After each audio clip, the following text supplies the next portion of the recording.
So আমি আজকে একটা গ্লাস ক্যান্ডেল বানাচ্ছি। সফট সোয়া ওয়্যাক্সটা আমি মেল্ট করতে দিয়েছি। এই গ্লাসটাকে আমি খুব পরিষ্কার করে নিয়েছি। এরপরে আমি এটিতে উইকটা লাগিয়ে দিলাম। উইকটাকে ধরে রাখার জন্য উইক হোল্ডার লাগাবো। এই ক্যান্ডেলটা আমি বেসটা হোয়াইট করব। এর সাথে 1000 উইশেস এই ফ্রেগনেন্সটা আমি ইউজ করব। মেল্টেড ওয়্যাক্সের সাথে শুধু আমরা পার্ল শাইনার ইউজ করব। যেহেতু আমি বেসটা হোয়াইট করছি তাই আমি একটু পার্ল শাইনার অ্যাড করব। কুড়িটাকে খুব ভালোভাবে খুলে নেব। প্রপার মেল্ট হওয়া দরকার।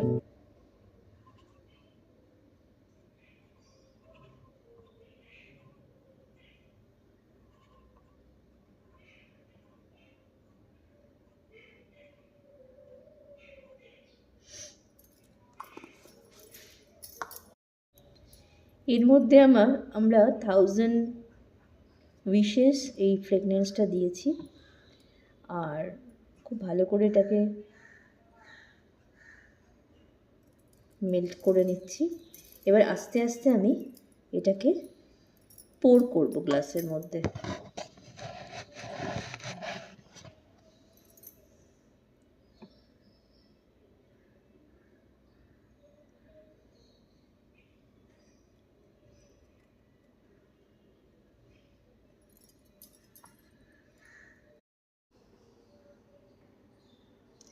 আমি চেরি কালার অ্যাড করলাম।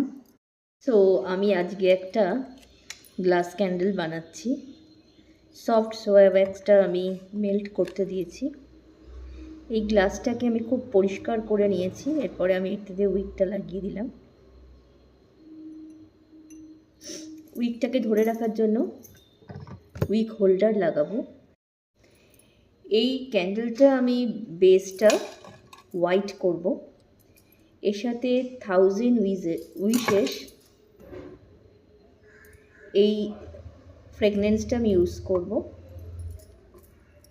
মেল্টেড ওয়্যাক্সের সাথে শুধু আমরা পার্ল শাইনার ইউজ করব। যেহেতু আমি বেসটা হোয়াইট করছি তাই আমি একটু পার্ল শাইনার